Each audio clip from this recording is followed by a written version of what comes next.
Hello and welcome to the Albany Chamber of Commerce and Industry's Training Tuesday webinar.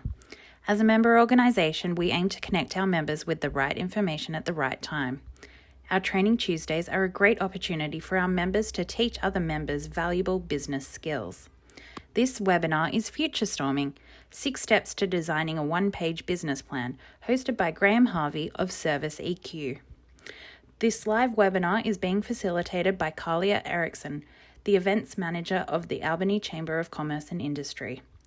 Please check out the events page on our website for future Training Tuesdays. In the meantime, grab a notepad and pen and enjoy this insightful and practical webinar. Welcome everybody. Welcome to this horrible new world of online webinars. I must confess that I'm very much a face-to-face presenter, which I've been doing since 1986. So it's a bit of a new world, one that I'm not particularly comfortable with, and I'm hankering to get back face-to-face in a workshop environment. Quick 30-second thumbnail. I'm a professional speaker. I'm a certified speaking professional, which is the top global qualification for professional speaking. A service designer, which I've been working for in the last perhaps 10 years. Service design is a growing profession around the globe. Business coach. I have a number of current clients here in Albany and in Perth and the Southwest. And also best-selling author of Seducing the Vigilante Customer with book number 2, getting closer. But anyway, so that's sort of my background. And as some of you know, I did have the honour of being CEO here at the Chamber between 2007 and 2013. So sitting in this room is very familiar territory. Let's get started. In terms of business planning, it can be a rather dry, droll subject, so I'll try and keep it as enlightening as I possibly can. When I'm working face-to-face, and I realise this in this environment, I'm not sort of getting the immediate response from the audience. However, the question I typically start with is a question of what is it that most business plans have in common? And people sort of start to delve into formats and so on and so forth. And yet the answer that I give them is that in my experience, the one thing that most business plans have in common is actually the fine layer of dust that sits on the top of the binding, because once done, it tends to get bound, stuck on a shelf, and then very rarely ever referred to, which tends to me to negate the whole purpose of a business plan. So one of the things that I'm being a great believer and advocate of is distilling a business plan down to a single page. Again, when I was here at the Chamber, that was distilled to a single page. It was laminated and it used to sit on everybody's desk. Because to me, a proper business plan is actually a working document. It's one that actually gets referred to every single day that your doors are open. In terms of 6 steps, those 6 steps are essentially built around 6 simple questions. Those questions are why, where, what, how, when, and who. So we're going to spend a little bit of time drilling down into those 6 questions. And as we go through the PowerPoint, and as Kalia has said, we are recording it. And for those of you that wish to get a single page format, you can either email me or Kalia, and happy to email it out to you after this webinar. So to get started, we'll talk about, first of all, is the why, the mission. Or a lot of firms these days are sort of moving perhaps away from the word mission and are focusing more on purpose. I certainly have for my own business.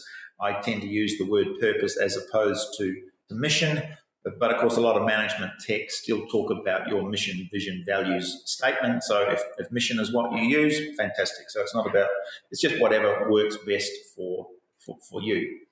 So of course the key thing around mission is this question, why are we here? Now, I won't go too esoteric on you, but part of the question is, how do we quantify the word here?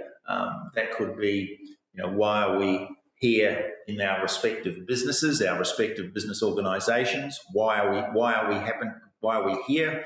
Why are we physically located here, say in Albany? Why are we physically located here in Western Australia, or why do we have branches elsewhere? Why are we here in Australia? Why not elsewhere? And of course, the big woo-woo question is maybe why are we here on planet Earth at this particular time in history? So, but we'll leave that to them. That's another esoteric workshop for another day. But I guess it's a question that many people don't actually ask is why. And one of the problems I've experienced with business planning over the years is that people actually want to delve or jump immediately into the how, which you'll see under strategy in a minute is very much step 4 in the process, not step 1. So, for instance, if I'm running a workshop, a question, actually, I'll come back to that in a second. So, some of you may have watched Simon Sinek's TED Talk. That's Simon Sinek, that's S-I-N-E-K. And his TED Talks, and I'm a great fan of TED Talks because they're nice little 14 to 18 minute vignettes of a very stimulating subjects, and there's literally tens of thousands of different TED Talks. But his is one of the top 10 TED Talks, which is now, I checked on it last night, has had nearly 50 million separate views. And really he talks about is the importance of having a why, a purpose. So one of the key things with a business is, in terms of why are we here, what is our core purpose? Why do we exist? And another way of asking that question is, what business are we in? Now, it sounds like a fairly innocuous question, but when I say to you, what business are we in? If I said to you, I'm holding it up, what business is the Mont Blanc pen company in? And typical answers would be, well, it's in the writing business, it's in stationery, and so forth. And yet, the real business that the Mont Blanc pen company is actually in giftware.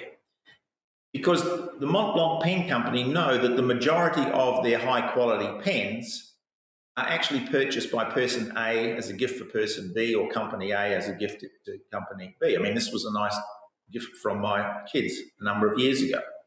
Because generally speaking, if we're looking for a pen to write with, we don't jump in the car and go down the road to a high-end stationer and spend several $100s buying a beautiful pen just because we need something to write with.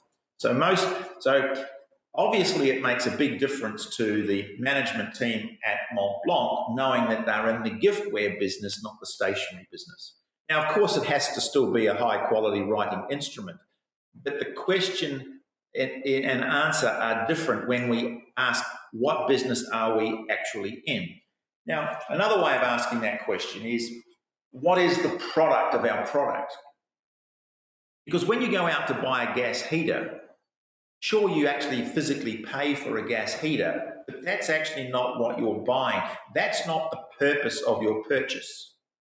So we can take the gas heater, take it home, stick it in the corner, sit back in our lazy boy and say, wow, that's a good looking heater. But of course, it's of no value to you until it's plugged in, connected, turned on, and delivering heat. So the product of the gas heater is actually warmth, because that's the purpose that you purchase the product in the first place. We don't buy insurance, we buy peace of mind. Kodak don't sell film, they sell memories. And when you look at an organization like Starbucks, even on their website, they will tell you that they're not actually in the coffee business, but rather they're in the third place business. The third place is a sociological term that's used. All of us have one. We have first place is home, second place is work, and of course third place is where we will hang out and congregate or meet up with friends or other people. And when you look at the design of a Starbucks restaurant, not their kiosk, but their restaurant, of which there's 20,000 plus around the world, the significant difference with a Starbucks restaurant is actually the quality of their chairs, because their business model is based upon people sitting and staying a while, having that second and third cup of coffee. It's not based on a typical cafe where you have wooden seats, where your customers can only stay about as long as their bum will endure the hardness of the chair. So it's not about one business model being right and one being wrong. It's about knowing what business that you are in. One of my speaker buddies, who's originally from Perth, who lives in Los Angeles, recently posted that she had spent 9 hours sitting in her local Starbucks writing her latest book, because she said it was wonderful chairs, there was nice coffee, there was food, there was nice ambience, because essentially it's a meeting place. So one of the things that's really important for you and your team is to ask the question, what business are you in? What is the product or your product? Or why do your customers do business with you?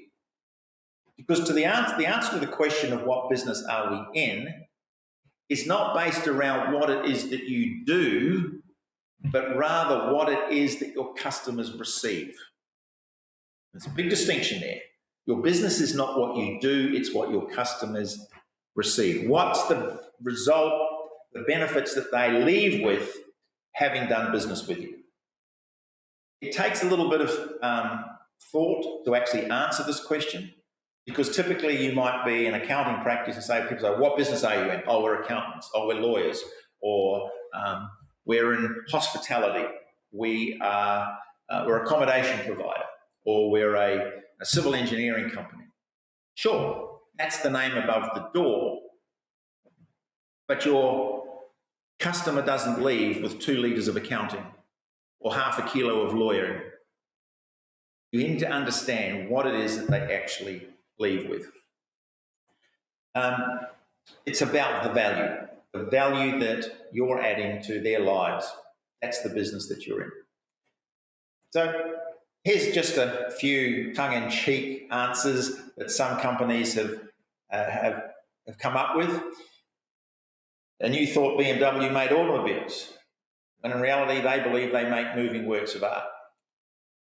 Steve Jobs, not in the computer business, but rather in the enhancing lives business. And it's interesting that Apple these days, less than 5% of their revenues come from what they started out with back in 1975, which essentially were desktop computers, personal computers. These days, most of their billions of dollars of research and development is actually going into self-drive vehicles, autonomous vehicles, and battery storage, because they recognize that they are in the enhancing lives business, not just in the making and selling computers. One of my favorites comes from John Russell at Harley Davidson, who says that they don't sell motorbikes. Basically, they're selling a way of life. And a lot of people think that Harley Davidsons are generally driven by Hell's Angels, when in reality, the number one ownership of Harley Davidsons are actually professionals. Your typical 43-year-old accountant tends to be more of the owner of a Harley Davidson. And of course, they're only taken out on the highway when there's no rain on the road and there's no clouds in the sky. But my favourite comes from Charles Revson, who says he manufactures cosmetics, but in the store he sells hope. So the key thing here in terms of identifying your mission, your purpose, is to identify what is the hope equivalent that your customers leave with having done business with you. And also a couple of things just from, this struck me when I was watching a nice Prime, Amazon Prime TV the other day, a story of the history of Henry Ford. And it reminded me, as he said, a business that makes nothing but money is a very poor business. And sort of, again, it's all about focusing on service. And in my Design, Deliver, Delight workshop, one of my mantras is that the profit is simply the scorecard of how well you're taking care of your customers. And I believe that to be fundamentally true. If the bottom line's not doing what it should be doing, then focus on increasing the service to your customers, and therefore you go back to that second quote from Henry Ford. So hopefully that sort of gives you a bit of an insight of the importance of ascertaining your why, the purpose, the reason why you open your doors for business every day of the year. As Carly said earlier, if you've got any questions, flick those in the chat box. Otherwise, and we'll just deal with them as we go through. Second thing to think about is, the second is where. So we talk about mission as the why. Vision is the where. Where are we going? What direction are we headed?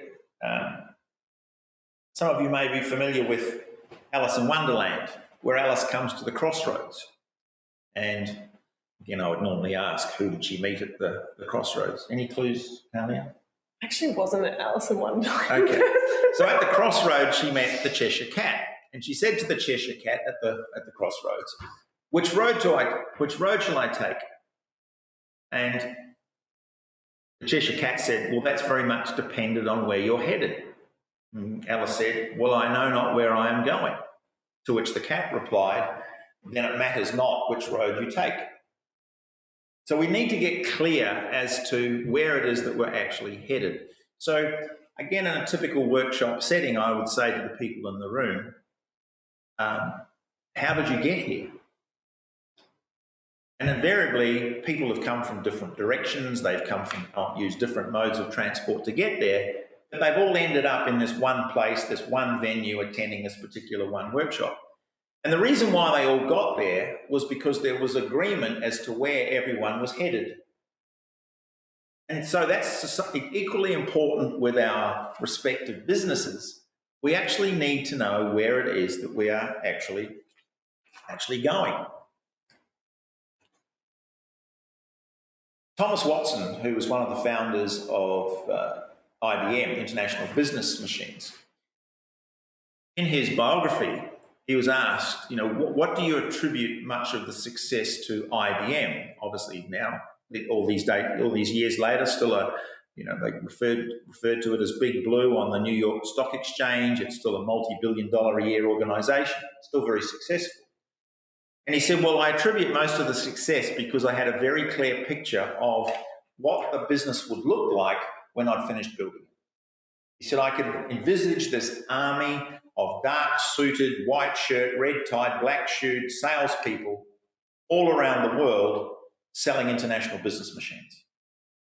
And it's interesting, just reflecting on IBM just for a moment, in their headquarters in New York, there on a big granite block is the founding mission of IBM, which really had nothing to do with computers. Thomas Watson's mission was world peace through world trade. Because the way that he held it in his mind, he said that if every country on the planet was trading with one another, it was very unlikely that they would be fighting one another. So he had this very clear vision of what his business would look like when he had finished building it, with literally these hundreds or thousands of people around the world doing trade with one another in the form of international business machines. And of course, then it morphed into the PCs and so on, and microcomputers, and the rest, they say, is history. So one of the other things that's important about vision is that every person on your team also needs to clearly understand where it is that your business is headed. And in particular, the connection between their individual role on your team and how that particular role connects to the ultimate vision or the future of your respective organisation. And it's particularly relevant for millennials. Now, millennials get a lot of crap heaped on them about how they join an organisation on Monday and they want to be managing director by Tuesday. And of course, to a lot of my fellow baby boomers, they get a little bit miffed at almost the arrogance of this millennial coming in on Monday and wanting their job by Tuesday. They sort of grump and say that they had to spend 3 months in the mailroom when they first joined an organisation. To this day, I still don't know what the relevance of that statement is. It's almost as though, well, because they had to do penance, because I had to do penance, so should they. I actually just think it's ambition. If someone joins on Monday and wants to be MD on Tuesday, that's called ambition. And of course, the role of management is how do you harness that ambition. The reason I mention millennials is that often a criticism that they get targeted with is that they're only interested in money, which to me is actually about as far from the truth as you can get. The only reason that millennials start talking about money is when the meaning is missing. Millennials are far more interested in meaning than money. And so part of our role in management, we need to connect them to the meaning or the purpose of the organisation and how their particular role connects to both the mission and the vision of the organisation. And if you can instill in them that clear connection between their role and the vision of the organisation, you will find that millennials will be some of the most productive people that you've ever employed. The reason why they sort of wallow along sometimes is because that connection to the the bigger picture of the organisation is missing. So that's we talk about. Whoops, we go back here. Let's go back. So the key thing here is you need to have a clear picture of where you're going, and then also that needs to be regularly communicated with your team on a regular basis. Now we're talking about the what, or the values, in terms of what are the principles, what are the things that guide our decision making. And I'm going to give you some examples of some different organisations and the answers that they've come up. Because the most important thing about values, and in my my new workshop called Playing a Higher Game, spent a lot of time delving down into how we go about ascertaining the values of our organisation. Now, you may not have your values written down, but every organisation already has its values. And the easiest way to identify what an organisation's values are is just simply to watch its behaviour. If you want to know what a fellow individual, someone else that you may know, if you want to know what their values are, just simply watch their behaviour. Because in the final analysis, our behaviour is determined by the values that we hold. So this is never more true than in an organisation. And it starts with taking the time out to identify what your values are. And again, and I'll get Carlia to send this out to you as well, I have an exercise which enables you, it's a process to determine what your values are. And whilst it may sound a little daunting, it actually starts with a list of 450 different values, and then a process of going through as to how you then distill that down to maybe 4, 5, 6 or 10 values, whatever it is that works for you. It's how you condense that list of 450 down to those fundamental principles, those values that underpin the behaviour and the decision making at your respective organisations. Because again, as I said, it's values that really do drive behaviour. Another thing that's important in this space is what's often referred to as a code of conduct, or sometimes a code of honour. So, and what I'll do is I'll flick I'll just come back to. No, I'll stick with the next one. Then I'll show you some examples of codes of honour, which are sort of encapsulated in the values. One of the things with values is that there's no point having values if you also don't have consequences if those values aren't being, or the values and ethics aren't being acted upon within your organisation. And I'll give you in fact, I'll flick now to the New Zealand All Blacks. And obviously, some of you know me, I have to declare my New Zealand passport. But I do this as an example because, not so much because of the fact that they're a New Zealand team, but the New Zealand All Blacks are the single most successful professional sports team of any sport anywhere on the planet.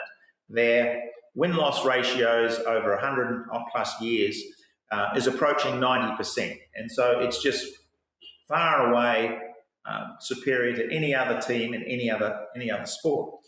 And of course, they do play a pretty mean game of rugby, but that's not what makes them successful. What makes them successful are what they call their little black book.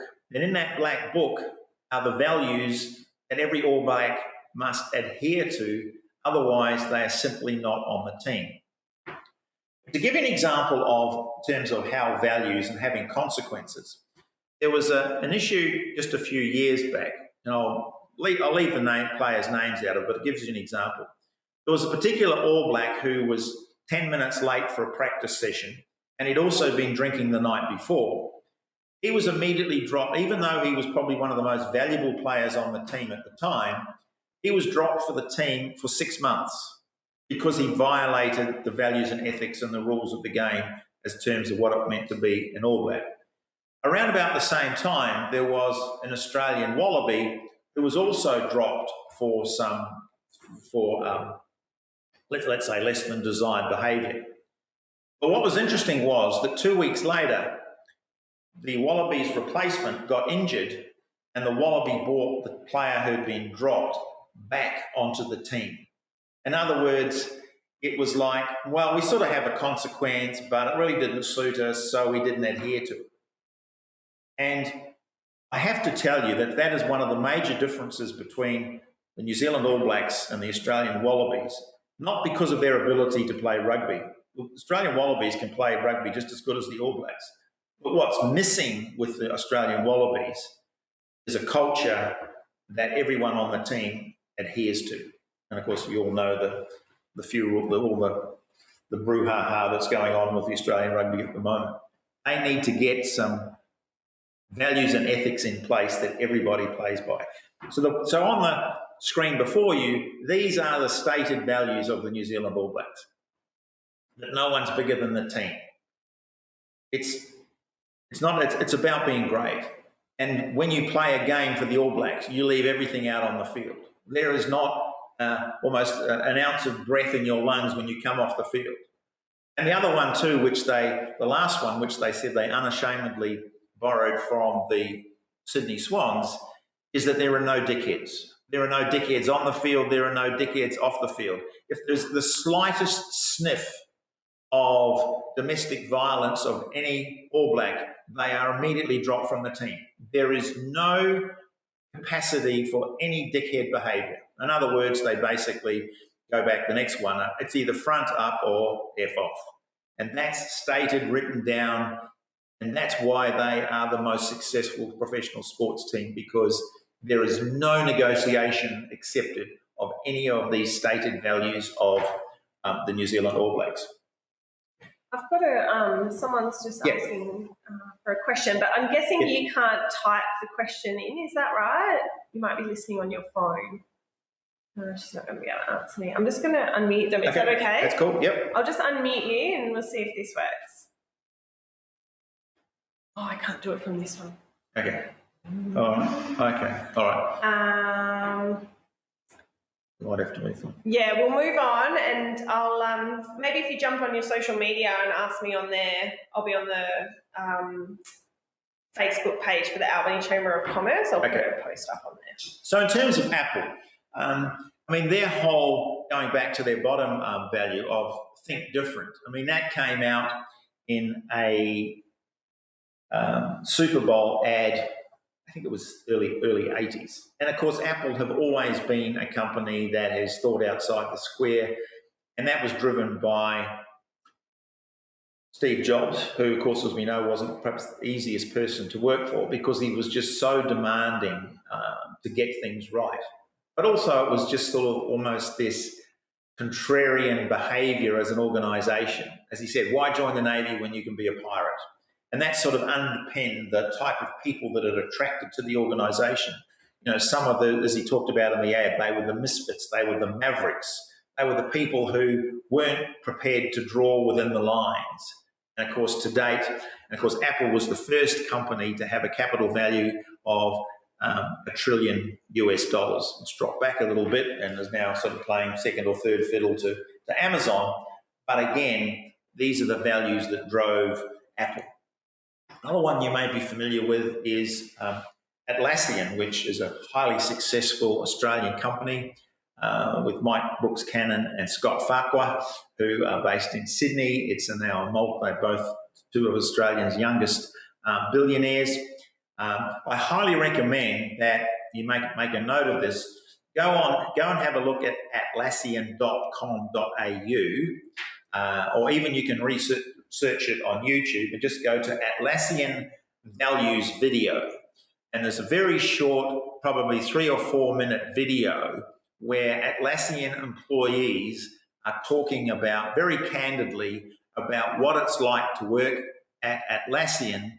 And they talk about the 5 value statements that are before you. And it's very insightful as to, and they believe that one of the reasons why Atlassian is so successful is because everybody lives and breathes from Brooks-Cannon and Farquhar, the two founders and directors. So again, one of the things they talk about, we are an open company. There is no bullshit in the space. There is no space for it. Everybody speaks openly and candidly, without fear, without favour. And of course, their number 3 is, at the end of the day, they are there to focus on the customer.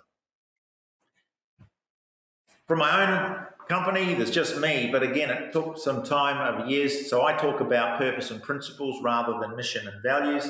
So again, then I just, again, you can simple. And then this process of, my 4 values are simply love, integrity, fun, and excellence. Mine, they probably aren't yours, but again, it just enables me to work about. And the beauty of having principles or values in place is that it makes decision making so much easier, because when you're confronted with the decision, your values become the check boxes that you have to check off before you actually make decisions.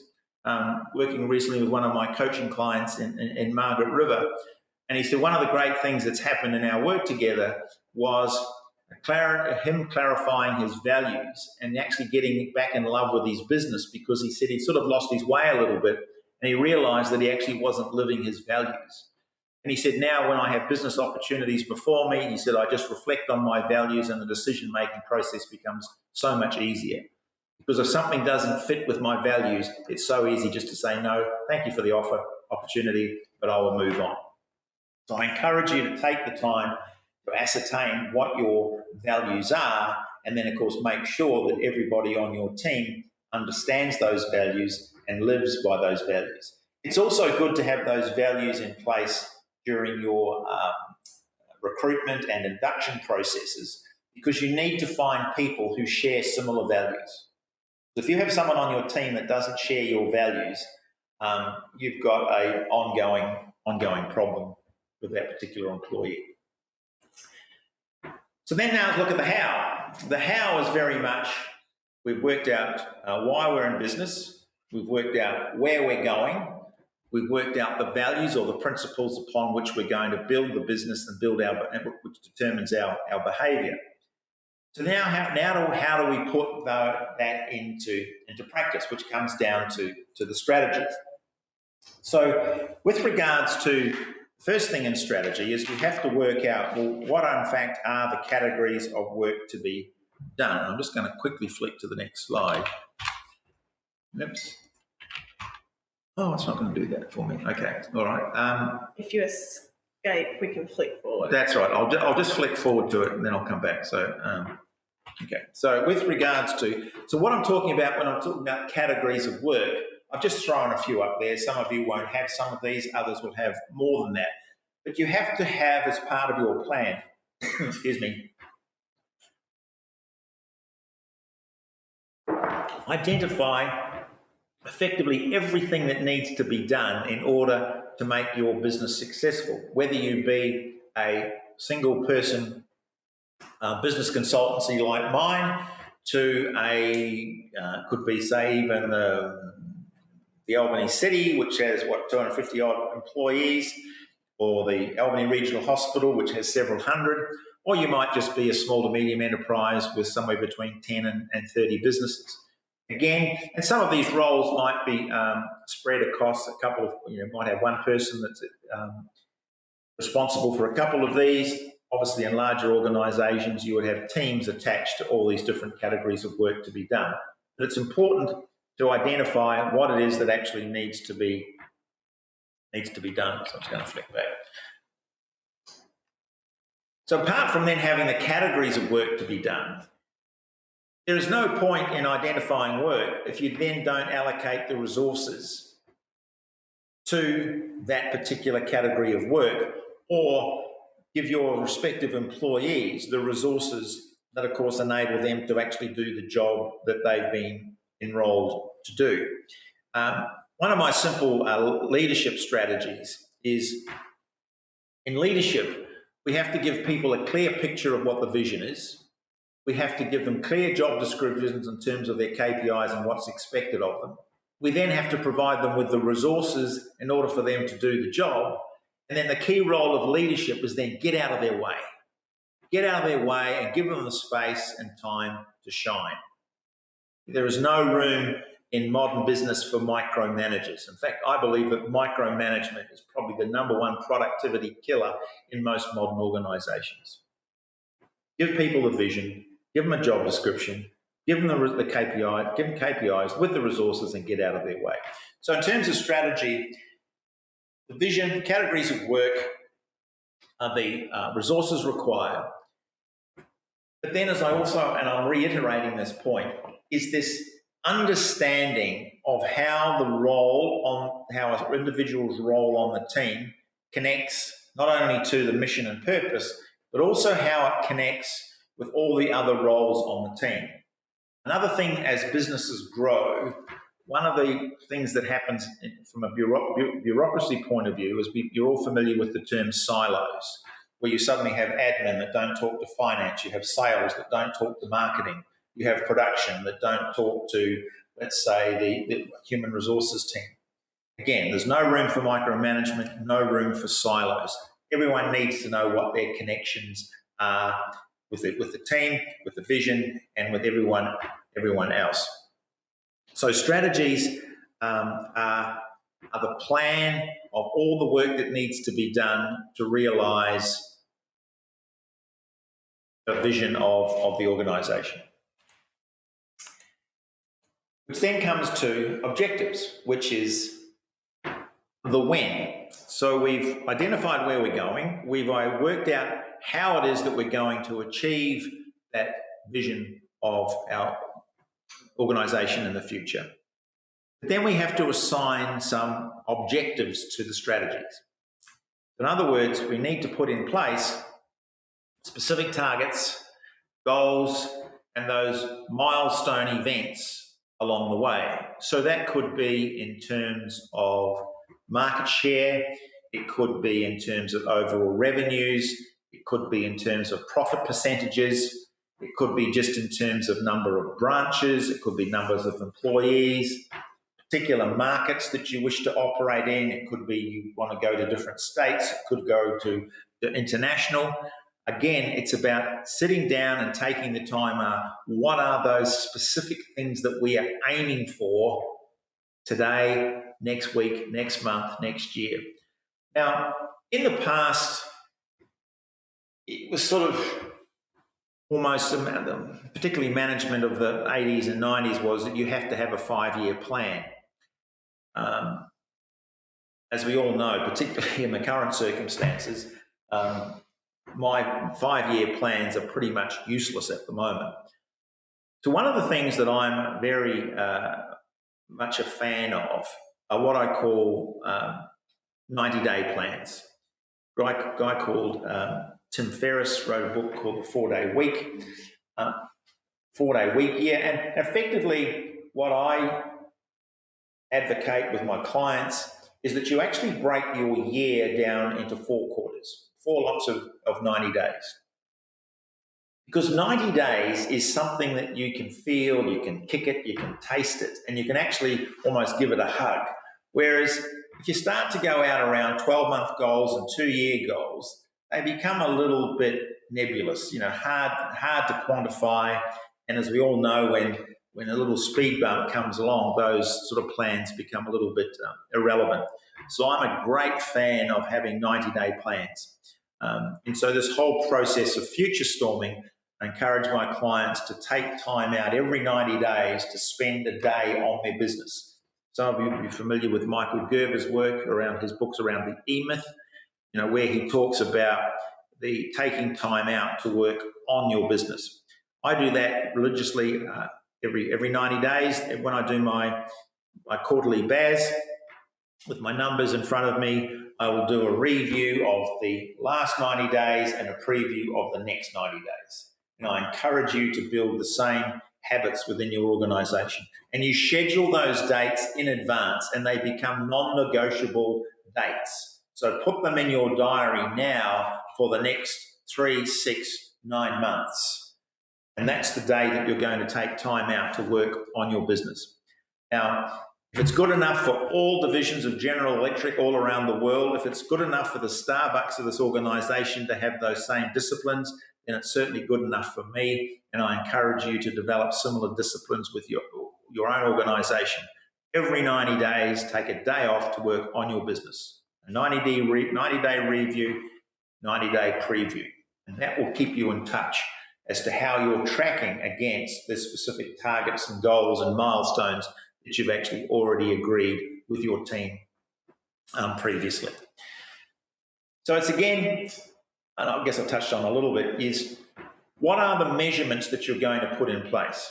I'm a great fan of Brené Brown. Some of you may be familiar with Brené Brown. She's also one of the top TED Talks. She's actually a social worker by profession, written a number of books. One of the great books is called Daring to Lead. And there's also a very good Amazon Prime film on Brené Brown. It's actually a presentation that she did. And whilst it took me a little time to get my head around it, I now 100% agree with what originally came from one of her university professors. And it's this statement: if you cannot measure it, it does not exist. Now, when I first heard it, I thought, that's a bit different, because the old adage was, if you can't measure it, you can't manage it. But when she approached this whole concept, if you cannot measure it, it does not exist, I sort of, I guess, reacted negatively a little bit. But the more I thought about it, and over time, it's like, it actually is 100% true. If you cannot measure it, it simply does not exist. So again, within our organisation, we need to have various measurements in place, particularly in terms of how we're tracking our progress. Which then says we need to then have both collective, that's could be organisation-wide, departmental, but also what are the KPIs, those key performance indicators for every single person on your team. Because one of the other things which I learned a long, long time ago is that if you do not give people a game to play, then Get the Company will be the game that they choose to play. I'll say that again. If you do not give people a game to play, then Get the Company will be the game that they choose to play. In other words, people have to be engaged. They need to be aiming for something. It's who we are as human beings. So again, one of the problems in terms of maintaining the motivation of staff, why it's difficult, is because people don't know what they're shooting for. So take the time to sit down with the individuals on your team. What are the expectations? How do you measure their progress towards some of those stated targets and goals that are in the future? And then, of course, it's about sharing those KPIs both from an organisation perspective. Another example I give in the workshop is, let's say for a moment that you've bought tickets to watch the Perth Wildcats at the Perth Arena. And so the teams are on the court, whistle goes, the ball goes up, Wildcats come down with the ball, they dribble down the court, and one of their players goes up to shoot. He comes back with the ball because someone forgot to put the goals up. So we'll go, what's the purpose? What are we actually shooting for if there's no goals in place? Play the whole game. So the Wildcats score points, the opposition scores points, and the final whistle goes, and everyone looks up. But someone forgot to keep score. Well, who won? What was the purpose of being here today? So again, I just use that to illustrate the importance of, first of all, you need to have the goals in place so people know what they're shooting for, and you have to have a method of keeping score, and then it's about sharing that score with all the players on the team at the end of the day, at the end of the week, at the end of the month, or whatever it is. Otherwise, how can you keep people possibly engaged if they don't know what the score is? So take the time to identify what your objectives are, what it is that people are aiming for on a daily, weekly, monthly, 90-day basis. Which then leads to priorities, which is the sixth of the 6 questions, which is the who. So we've identified why we're here, where we're going, how we're going to achieve our goals, how we're going to measure it, but then it's about providing accountability for who is going to do what in the next 90 days. So this again is another discipline which I encourage, is that having something as simple as, or as identifying the priorities, obviously for the whole organisation, but then for those of you that have slightly larger businesses where you have different divisions and department, what are those top 5 priorities for the next 90 days. And then also it's about having those top priorities for every staff member, stakeholder on the team. Now, the reason why I suggest 5 is that we all probably have used do lists. Some of us use them all the time, other people periodically, some people don't particularly try and carry things around in their head. I'm a great believer in write things down. As Confucius said many years ago, short pencil better than long memory. So just get in the habit of write things down. But even on having a daily do list, if you have more than 5 items on your do list, you'll go into overwhelm. Get those 5 finished and then add to it. You know, maybe I have 2 lists. I have a master list which sits on my laptop, and I just dump stuff in there of things that I need to do. But I only take 5 items at a time that actually go onto my daily do list in my diary. Yes, I'm old-fashioned. I still have a handwritten daytimer diary which I've used for decades, again, because I like to write things down. So these are the priorities. So when people turn up today, they know what are the top priorities for the day, for the week, and obviously some of those larger milestone events, they're top 5 priorities for the next 90 days. So it's probably because of in the webinar format, I probably got through that a little quicker than I perhaps had envisaged from a typical face-to-face workshop, because you don't have time for quite the same amount of interaction.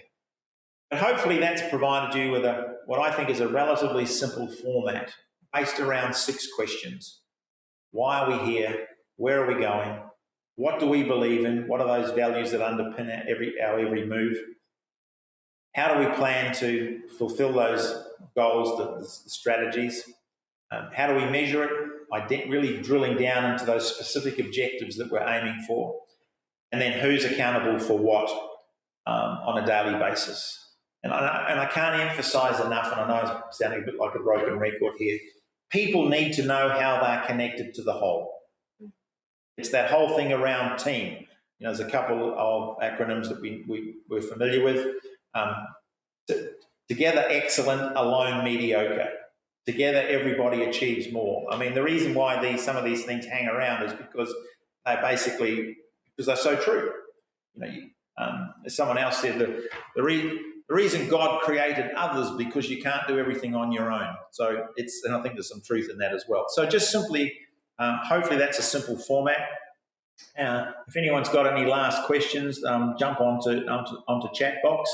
But as I said earlier, I'll get Kalia to send out. I'll forward it to her. There's a simple page which basically encapsulates the questions that I've outlined. I'll also give you a copy of the values exercise as well, and which I encourage you to perhaps do both individually and with your team, because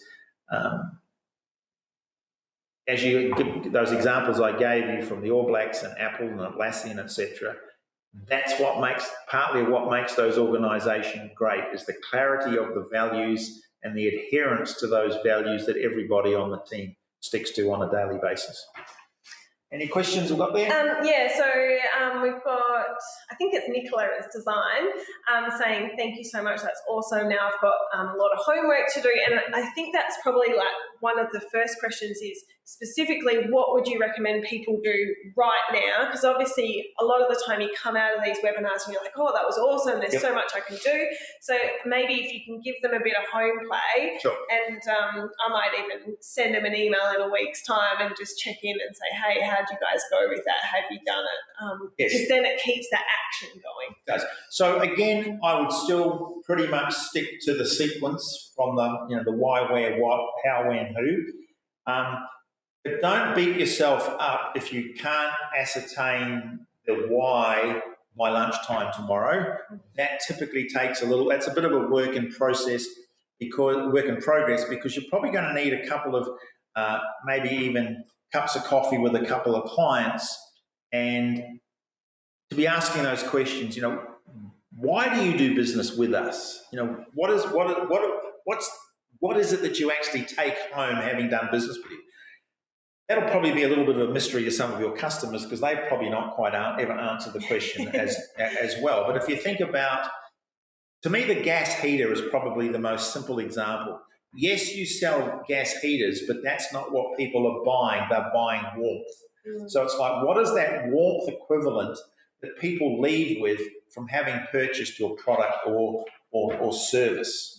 Yeah. So if like people provide legal advice, but people probably leave with like peace of mind or a knowingness of how to do something. So it's going to be often different from different customers. Yeah. For instance, you might have someone in real estate, someone's buying a house because they need some shelter for their family.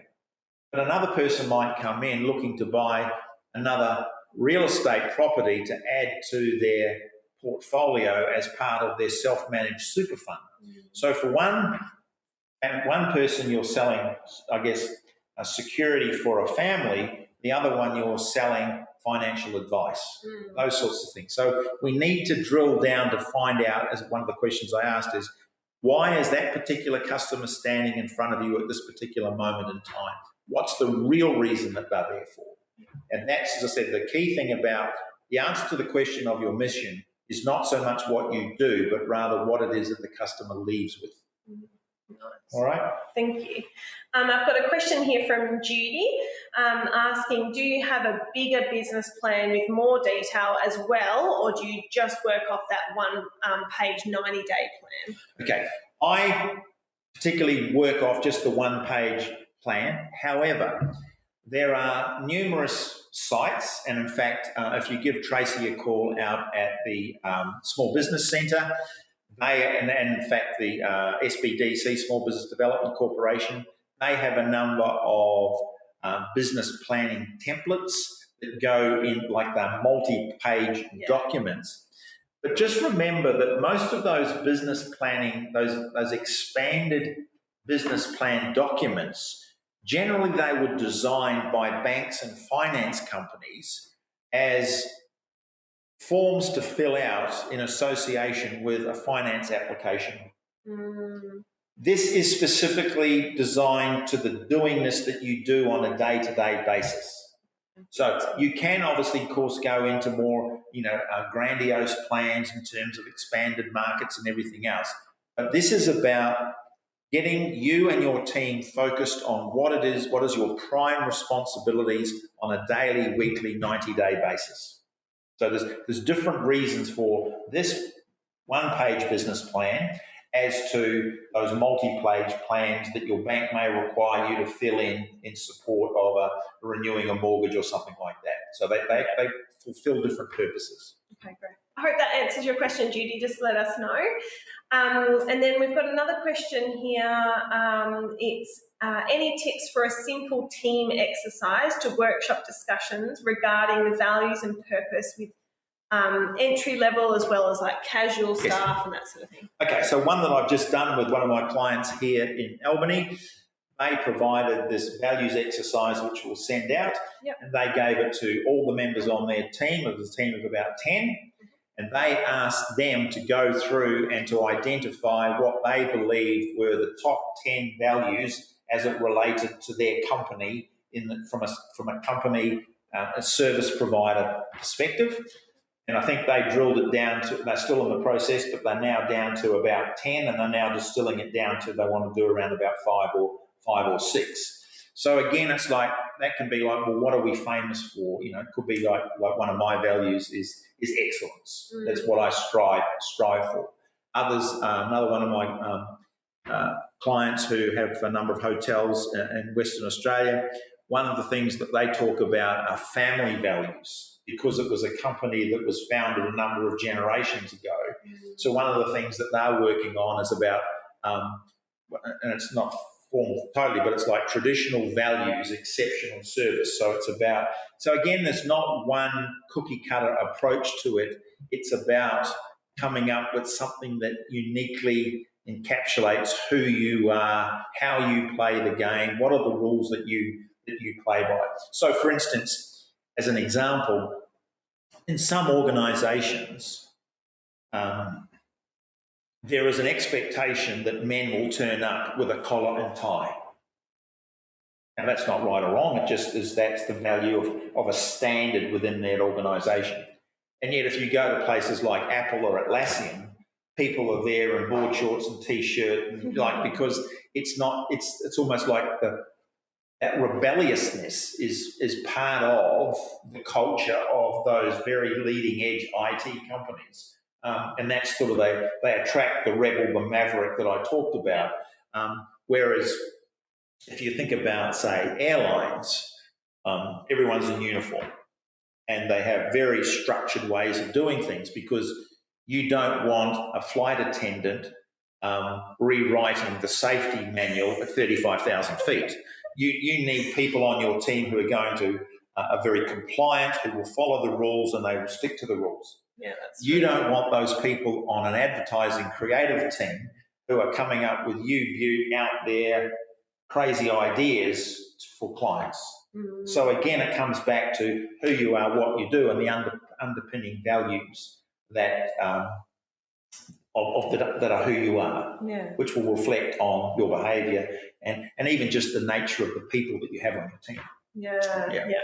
I think it's Sally said, thank you so much, Graham. We love the values discussion. Look forward to doing this exercise with our team at the beach house. Yes, it is, okay, what else? Lee said, fantastic, thank you. Lisa said, very concise, inspirational, manageable. Thank you so much. Judy said, yes, that answered her question. Cool. I think that's all the questions that we've got. Very good. And then last but not least, my email's there. If you suddenly wake up at 3 o'clock tomorrow morning and go, oh, I should have asked this, I'm happy if you send me an email, send it to Kalia. Happy to help in any way that I can. And is that your website, grahamharvey.com, where they go to find out about workshops and that sort of thing as well? Yes, grahamharvey.com is all there as well. And we, in future, my primary design delivered light customer experience workshop, we'll be rescheduling a public version of that as soon as we know when we can. I think probably around, fingers crossed, around September, I think we'll be able to get back into the classroom, which obviously my normal style is far more interactive, where we can answer these questions in the moment. But happy to help in any way.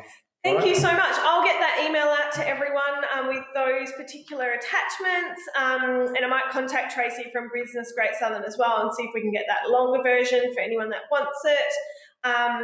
Any questions, please send them through. If you're a social media person, jump onto the photos that I just posted. We would love for you to comment and let people know what you got out of the workshop. The more we can share this, the more we can connect with our community, which is really important here at the Chamber. And that's us. Thank you so much, Graham. Thank you all for playing. Thanks, guys. Cheers.